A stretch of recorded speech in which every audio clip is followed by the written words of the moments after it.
Subscribe करें और bell दबाएं ताकि कोई खबर रह न जाए।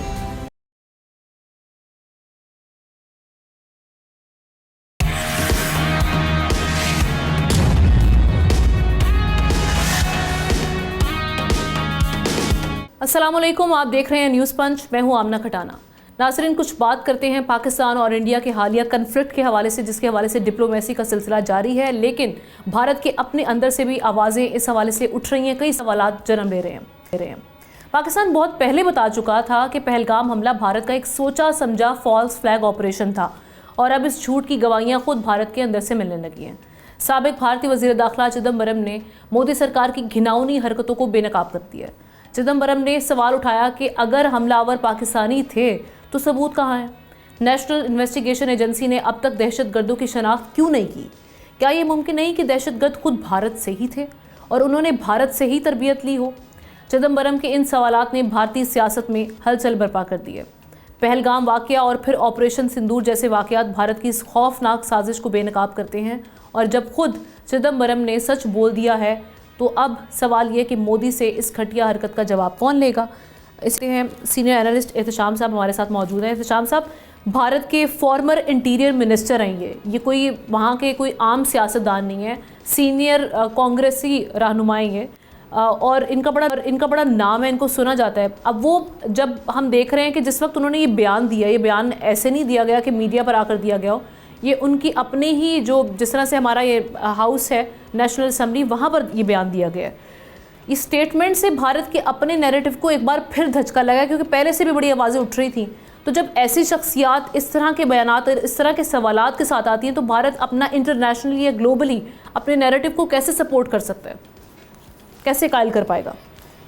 हमने देखे चिदम्बरम जो है ना, बड़े ऑनरेबल और जिसको कहते हैं कि बड़े इज़्ज़त वाले, ये जिसको कहते हैं कांग्रेसी लीडर हैं, वज़ीर ख़जाना भी रहे और जब भी बात करते हैं बड़े जचे तोले अंदाज में बात करते हैं। तो देखें, एक दफ़ा फिर सवालिया निशान, इतने ज़्यादा सवाल उठा दिए हैं कि इस वक्त जिसको कहते हैं इतनी बड़ी एम्बैरसमेंट, इतनी बड़ी हजीमत एक दफ़ा फिर जो है ना वो मोदी सरकार के हिस्से में आई है। और देखें, इंटरनेशनल स्ट्रेटेजिक कम्युनिटी हमने ये बड़ा वाज़े तौर पे ये ऐलान कर चुकी है, बता चुकी है कि पहलगाम में सिरे से पाकिस्तान का कोई ताल्लुक़ वास्ता नहीं था।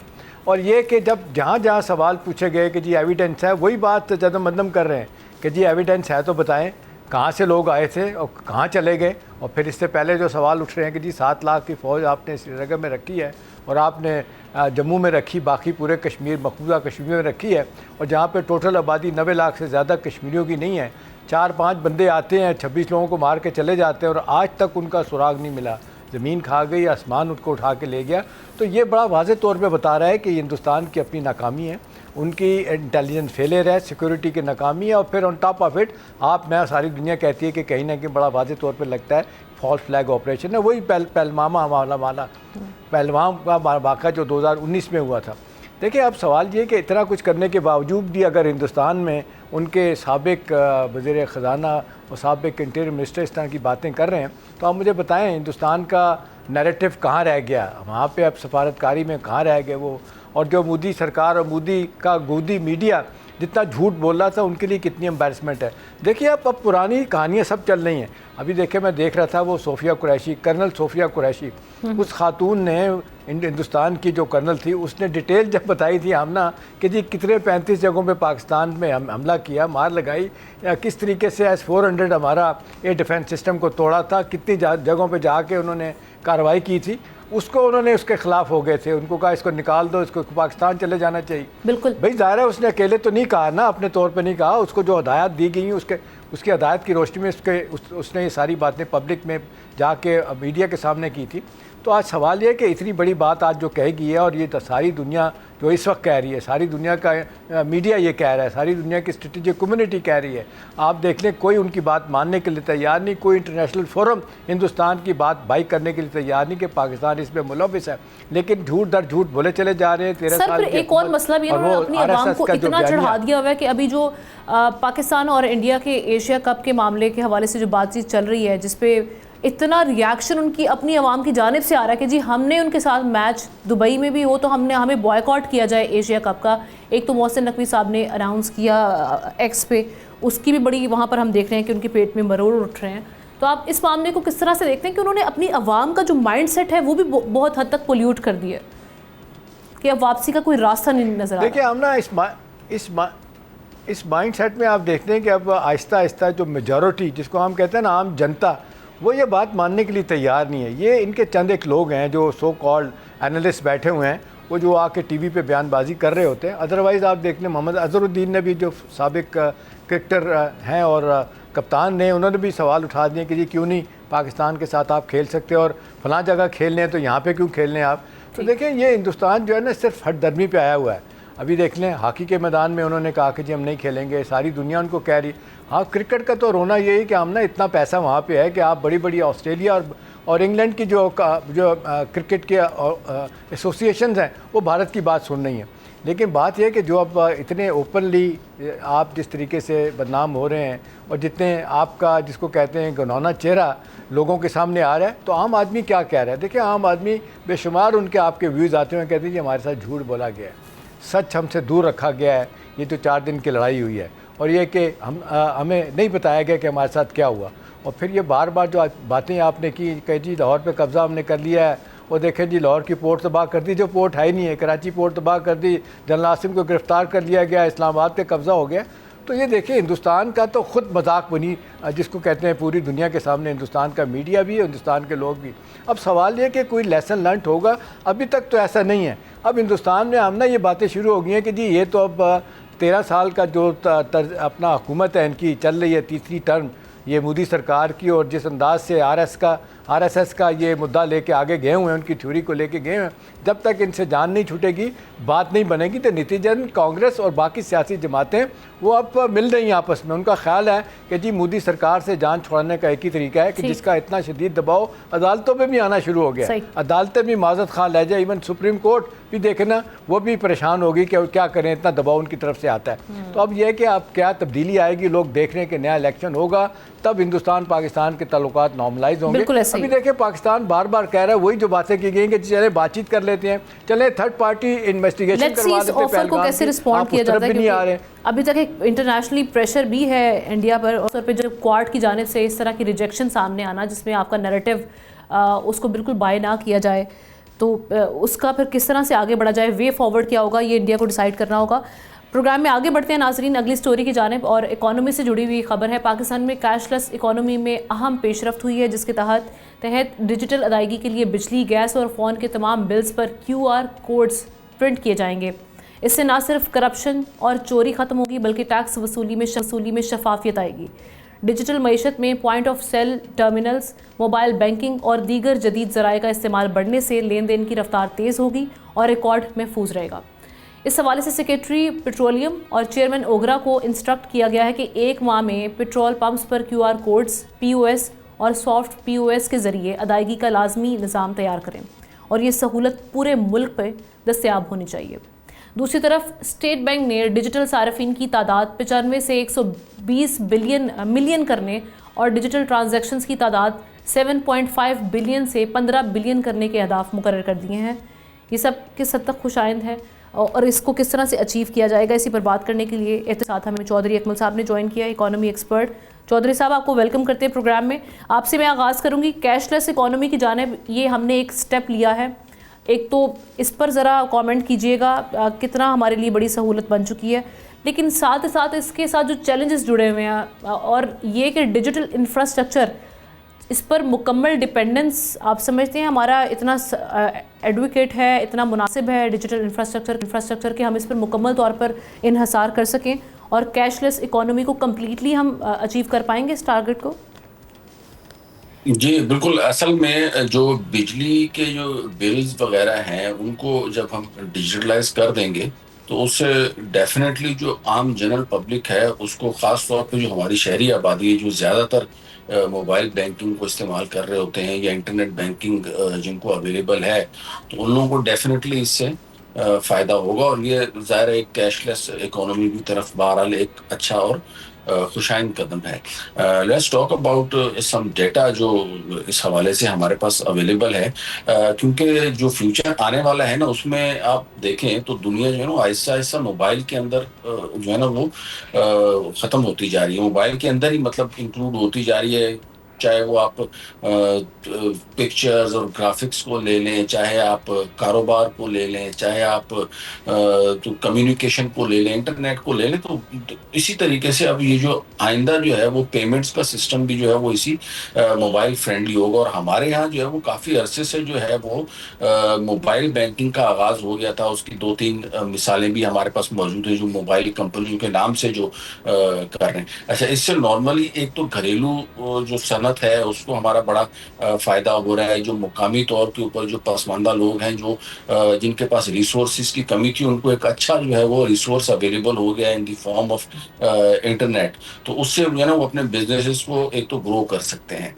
दूसरा, हुकूमत के लिए जो टैक्स बेस में जो इजाफा करने के मसाइल पैदा हो रहे हैं, तो उसमें ये जो कैशलेस इकोनॉमी ये बड़ा अहम किरदार अदा करेगी। क्योंकि जो नॉर्मल बंदे हैं, आम बंदे हैं, जिनकी इनकम जो है बहुत ज़्यादा नहीं है, वो भी इससे फ़ायदा उठा रहे हैं और उनको कैशलेस ट्रांजेक्शन से कोई फ़ायदा नहीं है। कैशलेस ट्रांजेक्शन तो सिर्फ वो जो ब्लैक मनी है या जो करप्शन करते हैं या मनी लॉन्ड्रिंग में जो इन्वॉल्व होते हैं, जो माफियाज और कार्टल्स बने होते हैं, उनको जो है वो कैशलेस ट्रांजेक्शन से तकलीफ है। आम जनरल पब्लिक को इससे कोई मसला नहीं है। और हुकूमत का ये एक बहुत बड़ा जो टारगेट है कि ज़्यादा से ज़्यादा लोगों की जो इकोनॉमी है वो ऑन रिकॉर्ड आए, ट्रांजैक्शन जितनी भी हो रही हैं वो ऑन रिकॉर्ड हों, तो उससे ज़ाहिर है इसको बहुत फ़ायदा होगा। और फिर उसके बाद हम जो इसकी ट्रांजैक्शन की कॉस्ट है आप देखें वो बड़ी कम है। और डेटा हुकूमत को लेटेस्ट जो डेटा है वो अवेलेबल हो सकता है। अब तक तकरीबन 1.2 अरब रुपए की जो ट्रांजैक्शंस हैं 2024 में रिकॉर्ड की गई है, जो कि 86% जो है वो पिछले साल से ज़्यादा है। और स्टेट बैंक एक्सपेक्ट कर रहा है कि इसके वॉल्यूम को तकरीबन 5.5 अरब रुपए तक जो है वो पहुंच जाएगा। तकरीबन 39.5 मिलियन जो लोग हैं वो इस वक्त मोबाइल बैंकिंग या जो इजी पैसा टाइप के जो अकाउंट हैं वो खुलवा के उसके थ्रू जो है वो चीज़ों को और पेमेंट्स और रिसीट्स जो है वो कर रहे हैं। तो आप देखें कितना इसमें स्कोप है और आने वाले वक्तों में कितने जो है वो इससे मसाइल में हुकूमत के भी और आम आदमी के भी मसाइल में जो है वो आसानी पैदा होगी। अलबत्ता परेशानी, जैसा कि मैंने आपको बताया, जो लोग नहीं करना चाह रहे, जिनके पास ब्लैक मनी जो है वो बहुत ज़्यादा तादाद में मौजूद है, वो लोग इस सिस्टम को रेजिस्ट करेंगे माफियाज की तरफ से या इंटरनेट की हुकूमत की तरफ से जो फराहमी में मसला है। 40% लोगों को अभी तक इंटरनेट अवेलेबल है या डिजिटल एजुकेशन की लोगों को कमी है हमारे यहाँ, और 80% के करीब आबादी हमारी जो है वो बैंकलेस इकोनॉमी के ऊपर चल रही है। तो ये चैलेंजेस हैं, लेकिन इन पे किस हद तक काम हो रहा है? इत्तिशाम साहब, आप समझते हैं कि डिजिटल इंफ्रास्ट्रक्चर या डिजिटल डिवाइड जो एक डिवीजन पाया जा रहा है, इस पर हुकूमत कुछ काम कर रही है, या सिर्फ कैशलेस इकोनॉमी बनाने के जो हम प्लानिंग्स हैं ये हम बात करेंगे कि फिर मुकम्मल तौर पर इस टारगेट को अचीव कैसे कर पाएंगे इन चैलेंजेस को ओवरकम करने के बगैर? देखिए, आमना चौधरी साहब ने जिक्र किया बिजली के बिलों का, तो मुझे ऑडिटर जनरल की रिपोर्ट 2022-23 की याद आ गई, जिसमें कहा गया कि 244 अरब रुपए की जो है ना ओवर बिलिंग की गई है। ये हमारी जो बिजली की कंपनी है, ओवर बिलिंग 244 अरब की 2022-23 में की गई। आप मुझे बताएं, एक तो बिल ही आप ज़्यादा, उसके बाद फिर लोगों ने ये, अब जिस तरह ख़बरें आती हैं कि किस तरह लोगों ने अपने ये बिलों, बिजली के बिलों को कैसे, किसी ने अपने घर के एसेट बेचे, किसी ने उधार लिया, और इस हवाले से आपने देखा खुदकुशियाँ भी लोगों ने की थी कि तंग आ गए थे, इतने ज़्यादा बिल थे। देखें, अब ये तसव्वुर आना कि रियासत लूट रही है, बड़ी खौफनाक बात होती है। एक तो ये बात है। दूसरी तरफ FBR की बात करें, अब ना FBR की रिपोर्ट अपनी लेटेस्ट बता रही है कि पिछले 2 बरसों में, 2 साल के में वो बता रहे हैं कि जो फेक इन्वाइसेस के ज़रिए 2200 अरब रुपया, 2.2 ट्रिलियन रुपए की जो ना करप्शन की गई, फ्रॉड किया गया और उसमें फ़ेक इन्वाइसेस दी गई।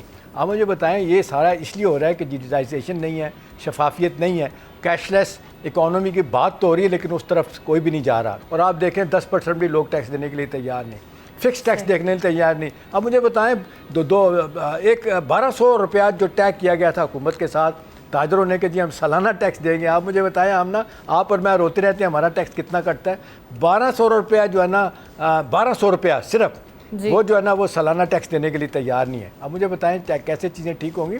कैशलेस इकोनॉमी की बात तो बड़ी कर रही है। औरंगजेब साहब हमारे वज़ीर ख़जाना बड़े इस हवाले से बात करते हैं, लेकिन जो आप पूछ रही हैं हम ना, चैलेंजेस बहुत ज़्यादा हैं। देखिए इंटरनेट के इश्यूज़ हैं, फिर हम देख रहे हैं इसमें, मैं देख रहा था इसमें लिटरेसी का बड़ा प्रॉब्लम है, पुअर इंटरनेट है इसमें, फिर यह है कि लिमिटेड डिजिटल जो है ना वो इसकी एक्सेस है लोगों को।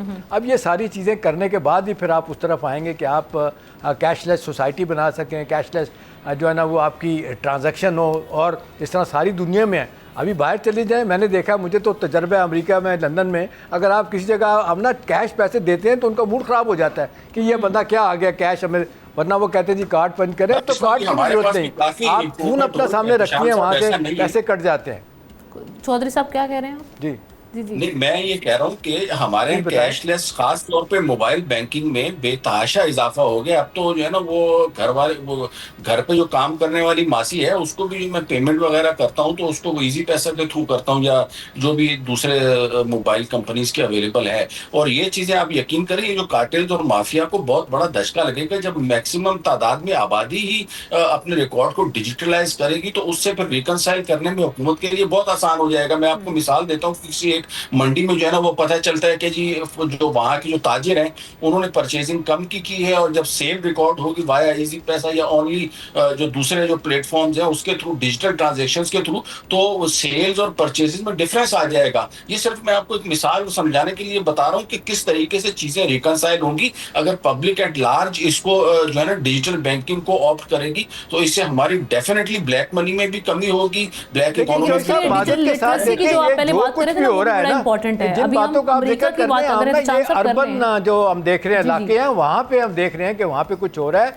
जो रूरल एरियाज हैं वहाँ पे तो बिल्कुल इस तरह का कोई नाम ही नहीं है कि आपने कैशलेस जो अपना मामलात रखने हैं। वहाँ तो अभी भी आप देख लें, सीधी बात है, पैसे देंगे तो बात होगी, शहरों की हद तक तो है। और ये सिर्फ पाकिस्तान में नहीं है इत्तेशाम साहब, मैं वही अमेरिका की बात करने लगी थी, वहाँ पे भी जो 4% ऐसी आबादी है जो कि कैश पे डिपेंड करती है, जो कि जिनके अनबैंक्ड हैं और उनके कोई मामलात नहीं ऐसे कि वो इस साइट पर आ सके। तो डिजिटल लिटरेसी इसमें एक बहुत बड़ा एलिमेंट है, बहुत बड़ा फैक्टर है जिसको हमें एड्रेस करने की ज़रूरत है। बिल्कुल, ये चैलेंजेस हैं। फिर एक चीज़ अगर आप ना इजाज़त दें, आप देखें, मैं बताऊं चौधरी साहब, पिंडी में एक आई सर्जरी का एक हॉस्पिटल है, वो इतना बड़ा हॉस्पिटल है कि मेरा ख्याल है कि वहाँ पे आपकी बारी नहीं आती, और वो करोड़ों रुपया वहाँ पे वो कमा रहे हैं। लेकिन आप यकीन करें, हम ना आप उनके जाके कहें कि मैंने आपको जनाब कार्ड के थ्रू पेमेंट करनी है, तो कहते हैं नहीं जी कैश नहीं आप। अब वो शहर के अंदर बैठे हुए हैं, लेकिन है कि कोई पूछने वाला नहीं है। अब जाहिर है हुकूमत के साथ उनके ताने बाने मिले होंगे, कहीं ना कहीं किसी को माल पहुँचा रहे होंगे, तो उसका कोई नोटिस नहीं ले रहा। जी जी चौधरी साहब, कंक्लूजन मैं आपकी तरफ से चाहूंगी और उसके बाद हम यही मैं कह रहा हूँ कि उसमें सिर्फ और सिर्फ जो रेजिस्टेंस आएगी ना वो कार्टेल्स और माफियाज की तरफ आएगी जो हर शोबे में मौजूद है। वो चाहे वो ट्रेड का कोई शोबा ले लें, चाहे एग्रीकल्चर का शोबा ले लें, इंडस्ट्री ले लें, हर शोबे में कार्टेल्स और माफियाज मौजूद है, और इसमें उन्हीं की तरफ से रेजिस्टेंस आएगी, आम पब्लिक की तरफ से रेजिस्टेंस नहीं आएगी, क्योंकि इसमें उसका फायदा है। और ये हुकूमत के लिए चैलेंजिंग होगा कि उन्होंने किस तरह से इन कार्टेल और माफिया का सामना करना है, कैसे इनको हैंडल करना है। Thank you so much Chaudhary साहब, आप हमारे साथ मौजूद थे। इत्तेशाम साहब साथ ही रहेंगे, ब्रेक के बाद वापस आएंगे तो इंटरनेशनल एरिना पे इस वक्त क्या मामला चल रहे हैं उस पर डिस्कस करेंगे।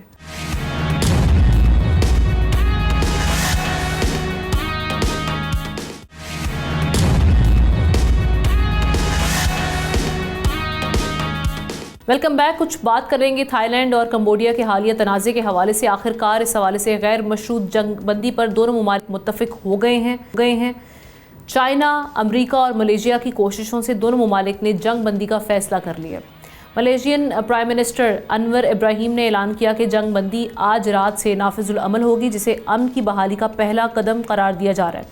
इससे पहले अमेरिकी सदर ट्रेड डील की धमकी उनकी ये कारगर साबित नहीं हुई थी और जंग जारी रही।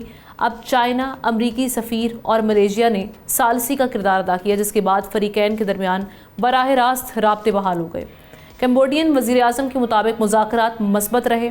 दोनों ममालिक में हम देख रहे हैं कि झड़पों में अब तक 3 लाख से ज़्यादा अफराद बेघर हो चुके हैं। सयाहत के लिए मशहूर इन ममालिक के दरमियान कदीम मंदिरों के मुतनाज़ इलाके पर जंग शुरू हुई थी। पाक भारत जंग, ईरान इसराइल तनाज़े के बाद अब ये तीसरी जंग है जिसे सिफारतकारी ने ख़त्म कराया है। लेकिन सवाल ये कि इसकी परमानेंस किस हद तक रहेगी सीज़ फायर की, ये उनका आगाज़ होगा खित्ते में या क्या मामलात आगे बनेंगे। इसी पर बात करने के लिए इत्तेशाम साहब के साथ हामिद खान अल मशरकी साहब ने हमें ज्वाइन किया। आपको वेलकम कहेंगे प्रोग्राम में। हामिद साहब, इस तनाज़े की सबसे पहले तो आप क्या समझते हैं कि बुनियादी वजह क्या बनी, और साथ ही साथ अब जैसे हम इसकी परमानेंस पे बात करें सीज़ फायर की, ये आप किस हद तक देख रहे हैं, और साथ इस पर भी कमेंट कीजिएगा। हम देख रहे हैं कि हार्ड पावर के इस्तेमाल में दुनिया भर में सर्ज देखा गया है, ये इसकी वजह क्या है? क्या हम डिप्लोमेसी के थ्रू कॉन्फ्लिक्ट का हल नहीं निकाल सकते पहले? जी आमना, बात यह है कि दुनिया के हालात बड़ी तेजी से बदल रहे हैं।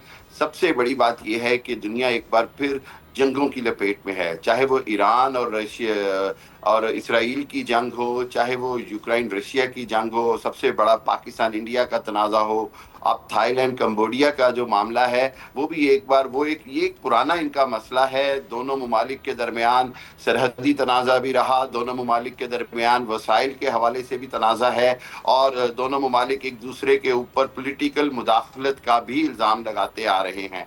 और जो थाईलैंड के बादशाह हैं उनके ऊपर भी कंबोडिया की तरफ से एक बड़ी मुहिम चलाई गई माजी में। सो इस हवाले से मैं ये समझता हूँ कि अमेरिका ने जिस अंदाज में या चाइना ने और बाकी ममालिक ने इंटरवीन करके एक और जंग को रोका है, इससे दुनिया का अमन जो है वो अब मजीद खतरे में पड़ता नजर आ रहा है। मेरा ख्याल ये है कि अब ज़रूरत इस अमर की है कि अक़वाम मुत्तहिदा जैसा इदारा जो है, जो अपनी अफादियत खो चुका है, अब कोई इस इदारे को दोबारा से फ़ाल किया जाए और दुनिया के जो बड़े बड़े मसाइल हैं या जो मुल्कों के दरमियान माबैन सरहदी मसाइल हैं उनके हल के लिए कोई जामिया मैकेनिज्म बनाया जाए, वरना ये तनाज़ात जो हैं ये किसी वक्त खतरनाक सूरत हाल होगी। और इसी तरह कंबोडिया और थाईलैंड के अंदर बहुत सारे इश्यूज हैं। वहाँ पर अफराद कंबोडिया जो है वो ये समझता है कि थाईलैंड की वजह से वहाँ पर बहुत सारी गुर्बत के मसाइल हैं, वहाँ पर मुआशी मसाइल हैं, और क्योंकि थाईलैंड जो है वो बहुत ज़्यादा मुआशी तौर पर बेहतरी की तरफ जा रहा है जबकि कंबोडिया के हालात बहुत ख़राब रहे, तो उस हवाले से एक बड़ी पेचीदा सी उनकी जो जियोग्राफिकल सिचुएशन है। एक बात सिर्फ आपको बताना चाहूँगा वो ये कि सदर ट्रंप जहाँ पर भी पाकिस्तान और इंडिया की जंग का जिक्र है वो मुकम्मल क्रेडिट देना चाहते हैं, और वो ये कहते हैं कि चूंकि तजारत ही वाहिद रास्ता था, तो इस अंदाज में उन्होंने इंग्लैंड के दरमियान जंगबंदी कराने के लिए अपनाया है। तो इससे कोई इनकार नहीं है कि दुनिया की बहरहाल जो ममालिक हैं वो मुआशी तौर पर तजारत के हवाले से आज मजबूत होना चाहते, और दुनिया जो है वो मुआशी तरक्की को ही बिलाखिर जो है वो मुल्कों की मजबूती से जोड़ती है। बिल्कुल ठीक है। एहतशाम साहब, एक तो आप इस तनाज़े को किस तरह से देख रहे हैं, और जो सीज़ फायर है ये इंटैक्ट रहेगी, गैर मशरूत है।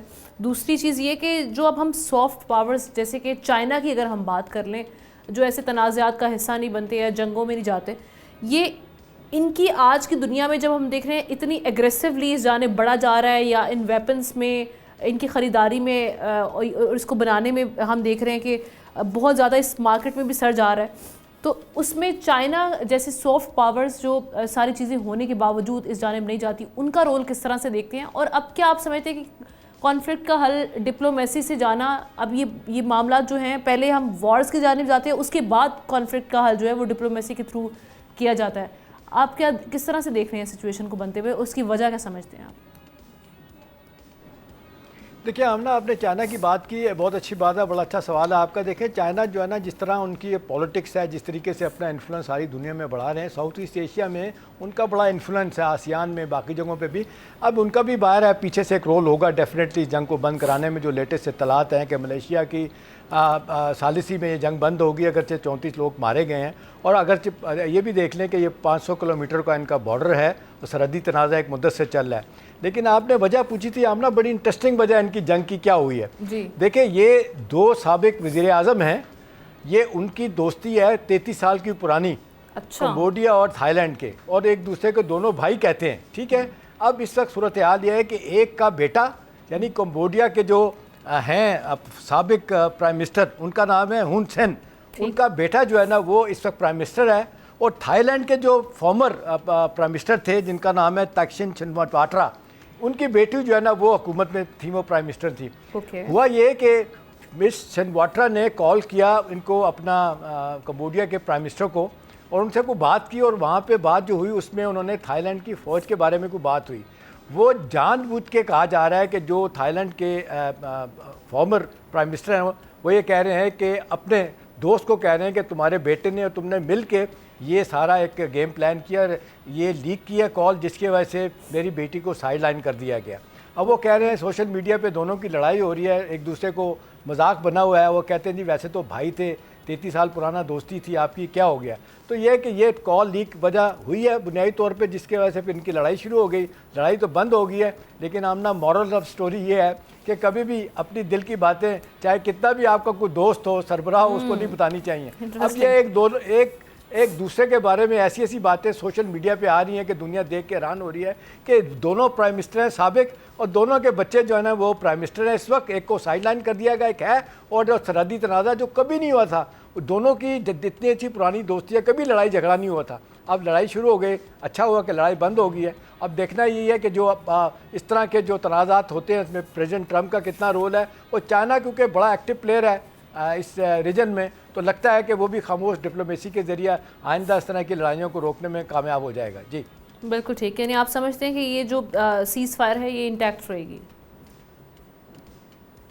जी हाँ, बुनियादी तौर पे तो यही लग रहा है। और दूसरी उसकी वजह यह है कि हम ना आसियान के ममालिक भी बड़े परेशान हैं। उन्होंने कहा कि आपकी जंग की वजह से तो हमारा खित्ता जो इतना पुरअमन समझा जाता था, सारी दुनिया के इन्वेस्टमेंट का एक बड़ा हिस्सा तकरीबन 35-40% वहाँ पे आता है। उन्होंने कहा आपके लड़ाई झगड़े की वजह से तो यहाँ से इन्वेस्टमेंट उड़ के चली जाएगी। हमें तो कहा जाता है कि जी जितना अमन साउथ ईस्ट एशिया में है कहीं भी नहीं है, तो इसका बड़ा नुकसान आपको हुआ। नतीजतन यह है कि अपने तनाज़ात बैठ के हल करें, अगरचे जल्दी जंग बंद हो गई, इस तरह के वाक़यात दोबारा नहीं होने चाहिए। तो मेरा ख्याल है इक़्तिसादी तौर पर इनके जिनको कहना ही अहदाफ जो बड़े मुश्किल भी हैं, बड़े गहरे भी हैं, मेरा ख्याल है आइंदा के लिए एक लेसन लर्न यही है कि ये मेरा ख्याल है अपने सरहदी झगड़े और इस तरह की ज़ाती लड़ाइयाँ जो दो ख़ानदानों में होती हैं उसको रोकने में कामयाब होंगे और दुनिया अपना बड़ा रोल प्ले करेगी। बिल्कुल ठीक। Thank you so much Hamid Khan Al Mashriqi sahab और एहतशाम साहब, आप दोनों करेंगे ब्रेक, लेते हैं, ब्रेक के बाद वापस आएंगे।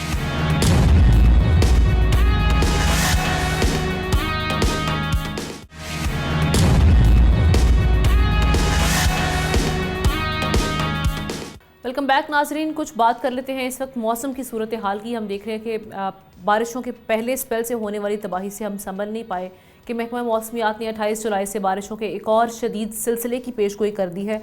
हालिया बारिशों से अगर हम मुल्क भर की सूरत हाल की बात करें तो 271 अफराद अब तक जान से गए हैं, जबकि 655 जख्मी हुए हैं। सैलाब से मकानात तबाह और सैकड़ों कनाल ज़राई अराजी मुतासिर हुई है और ख़तरा फिर सर पर खड़ा है। एक वक्त था जब हम देखते थे कि बरसात का इंतज़ार किया जाता था, तरह तरह के पकवान बनते थे, बारिश के मज़े उठाए जाते थे, लेकिन अब मानसून आते ही खौफ सवार हो जाता है। बारिशों से सैलाब और तबाहकारियों की खबरें आने लगती हैं। अक़वाम मुत्तहिदा के तरक्याती प्रोग्राम UNDP के मुताबिक पाकिस्तान की मईशत को हर साल मौसमियाती तब्दीलियों की वजह से $38 बिलियन का नुकसान पहुँचता है। अब अगर हम गिलगित बल्तिस्तान की बात करें, वहाँ पर भी हालिया बारिशों ने काफ़ी तबाही मचाई है और वहाँ पर जो सयाहत के लिए लोग गए थे वो भी अपनी जान गंवा बैठे। कई देख रहे हैं कि अफराद ऐसे हैं जो कि डिसप्लेस्ड हैं और वो वहाँ पर नाकिस जो सहूलियात का इंतज़ामात है उनके हवाले से शिकवा कुना भी नज़र आ रहे हैं। मानसून बारिशों के हवाले से NDMA ने ख़ास तौर पे एक पीर से लेकर जुमेरात तक गिलगित बल्तिस्तान और साथ ही साथ कश्मीर के जो कुछ इलाके हैं वहाँ पर बारिशों के हवाले से प्रिडिक्ट किया है और साथ ही साथ फ्लड जो अलर्ट्स हैं उसके लिए भी वार्न कर दिया गया है। क्या इंतज़ामात किए गए हैं, क्या मामलात हैं वहाँ पर, इस वक्त हालात क्या हैं? स्पोक्स पर्सन गवर्नमेंट फैजुल्ला फराक साहब ने हमें ज्वाइन किया। Thank you so much Faizullah साहब। सर सबसे पहले तो मैं जानना चाहूँगी अभी चूँकि अभी हम पहले वाले जो मामलात थे, जो नुकसानात हुए उनसे हम अभी निपट नहीं पाए उस तरह से वहाँ के जो मामलात हैं वो अभी हम देख रहे हैं। तो अब अगला जो हमारा स्पेल है वो आज से जुमेरात तक का NDMA ने जो प्रिडिक्ट किया है वो बताया गया है। क्या तैयारियां की गई हैं इस नेक्स्ट स्पेल के लिए और पहले वाले जो हालात हैं वो भी काइंडली ज़रा एक्सप्लेन कीजिएगा।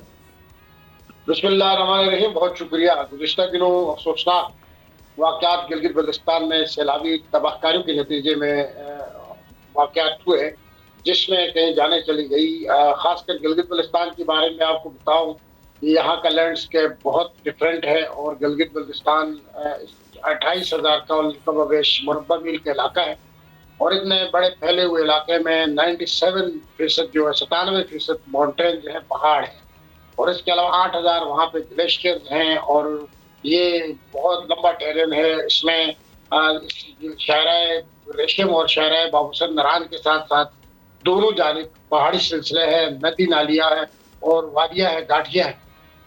ये डिजास्टरियस इलाका है, यहाँ पे बर्फबारी होती, तोड़े भी गिरते हैं, बारिशें होती, धुरेले आते हैं, बहते हैं और यहाँ पे फिर टावर्स गिर जाते हैं, पावर हाउसेज बंद हो जाते हैं, सड़कें स्टक हो जाती हैं।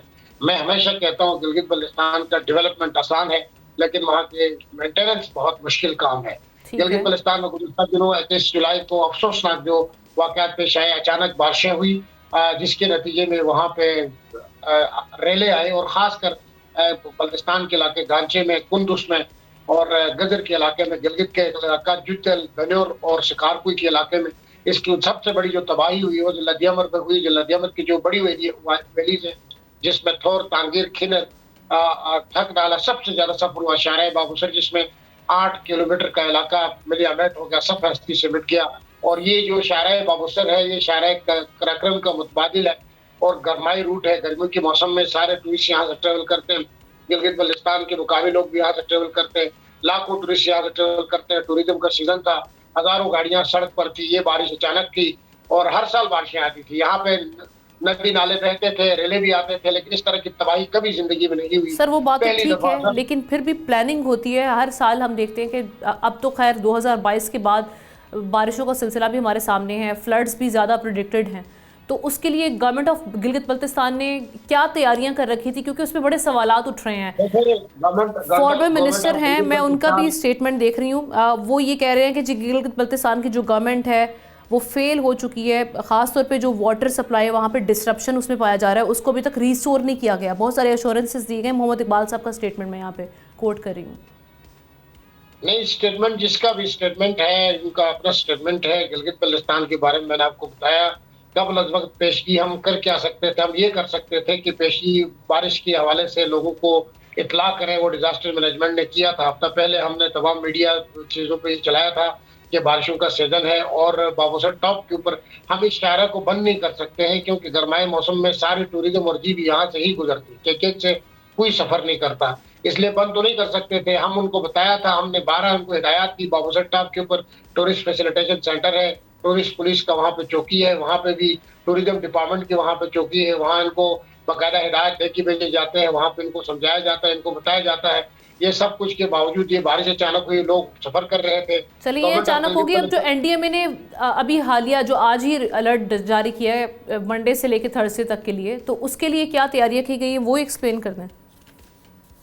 गिलगित बल्तिस्तान में जो इस वक्त जो अलर्ट जारी किया कि सवाल हमने वहाँ पे जब तक गिलगित बल्तिस्तान के दूसरा जो सेपल है ये गुजर नहीं जाता, हमने वहाँ पर टूरिस्ट का दाखिला बंद किया है हम, और जहाँ भी एंट्री पॉइंट्स है वहाँ पर हम उनको रोक रहे हैं। एक बात तो ये, दूसरी बात जो गिलगित बल्तिस्तान की मुकामी आबादी है उनको भी इतला की गई कि वो नशीबी इलाकों का सफर न करें, अपने अपने इलाके में रहें। और हमारे जो इदारे हैं डिजास्टर मैनेजमेंट, रेस्क्यू 112, इंतजामिया, पुलिस, वो तमाम मुतहरिक है किसी भी नागानी हालात फेस करने के लिए।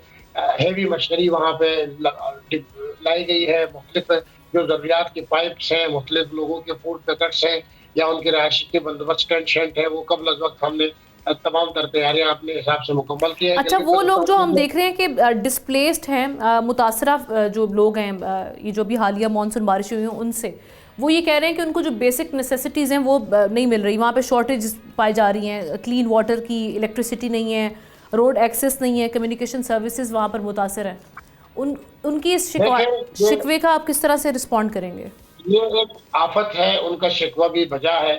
देखिए हर जगह पे एट ए टाइम रिस्पॉन्ड करना बड़ा मुश्किल हो जाता है। गिलगित बल्तिस्तान मैंने पहले बताया बहुत बड़ा इलाका है, मुतासरीन का भी गिला शिकवा इसलिए जायज़ है कि उनके घर बह गए हैं, उनकी आबादियाँ तबाह हो गई हैं, मलिया मेट हो गई हैं, सड़कें तबाह हो गई। गिलगित बल्तिस्तान एक एडमिनिस्ट्रेटिव प्रोविंस है, ये एड पे चलता है और ग्रांट पे चलता है वफाक का, और गिलगित बल्तिस्तान के अपने फिक्स्ड रिसोर्सेज होते हैं जो वफाक के ग्रेड एड की शक्ल में, ग्रांट और एड की शक्ल में आते हैं। अब गिलगित बल्तिस्तान में जो नुकसानात हुए वो 15 से 20 अरब के नुकसानात हैं। लोगों के 500 घर मुंदहम हो चुके हैं, 15 से 20 किलोमीटर की सड़कें तबाह हुई है, 27 पुल वहाँ पे बह गए हैं, 5 चक्कियाँ बह गई हैं, गंदम जो डिपो थे वो बह गए हैं, स्कूल बह गए। इतने बड़े नुकसानात का अदाला वफाकी हुकूमत के ताउन के बगैर मुमकिन नहीं है। वज़ीर-ए-आज़म पाकिस्तान को वज़ीर-ए-आला गिलगित बल्तिस्तान ने खत भी लिखा है इस सिलसिले में शहबाज शरीफ साहब को कि गिलगित बल्तिस्तान के मामलात में खासकर से भाई सैलाबी तबाहकारियां हैं। तो वहां से कोई एश्योरेंस आई है, कोई है यकीन दहानी करवाई गई है कि इनका अजाला किया जाएगा इन नुकसानात का? बिल्कुल अदाला हो जाएगा और हर मुतासिर का अदाला हो जाएगा, क्योंकि इस वक्त रेस्क्यू और सर के ऑपरेशन जारी है जो कि मुकम्मल नहीं हुए। बहुत सारे लोग लापता हैं, बहुत सारी सड़कों को हमने बहाल करना है, कहीं पे पानी का निजाम बहाल किया गया, इरिगेशन का मवासलात का कहीं पे बहाल करना बाकी है, क्योंकि 5-6 दिन हो गए। बहुत बड़ी तबाही है, इसमें टाइम टेकिंग तो है, लेकिन गवर्नमेंट ऑफ गिलगित बल्तिस्तान, वज़ीर-ए-आला गिलगित बल्तिस्तान के हिदायत की रोशनी में कुली तौर पर मुतहरिक है और अपनी बिसात से बढ़ के वहाँ पे काम कर रही है।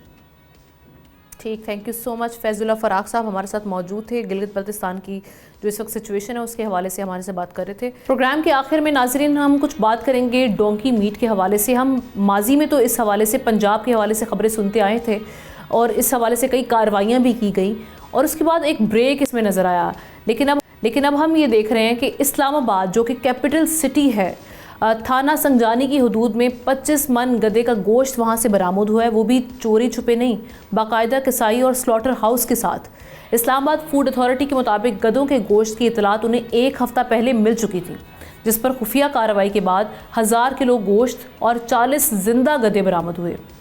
गैर मुल्की कसाई और चौकीदार गिरफ्तार कर लिए गए हैं, जबकि गोश्त की तकसीम, ख़रीदार और सप्लाई के हवाले से इन्वेस्टिगेट इस मामले को किया जा रहा है। हुकाम के मुताबिक अब तक कोई हतमी सबूत नहीं मिला कि ये गोश्त मकामी मार्केट या रेस्टोरेंट्स में इस्तेमाल हुआ है, लेकिन हम यहाँ पर आपकी अवेयरनेस के लिए ये जानने की कोशिश करते हैं कि इस गोश्त की पहचान कैसे की जाए कि हमारे सामने जो पड़ा हुआ गोश्त है ये वाकई बीफ है या फिर ये गधे का गोश्त है। माहिरीन के मुताबिक गधे का गोश्त आमतौर पर गहरे सुर्ख रंग, बारीक रेशों और कम चिकनाई वाला होता है, जिसकी साख्त नरम होती है।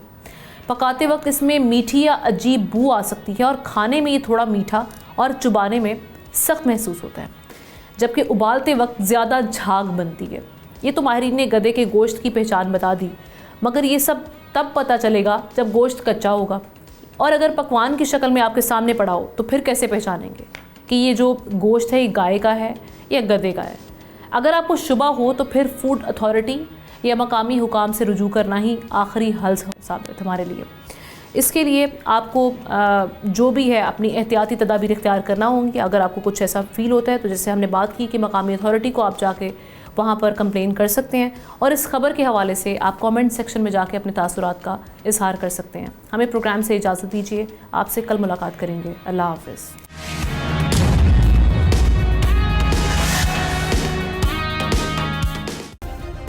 सब्सक्राइब करें और बेल दबाएं ताकि कोई खबर रह न जाए।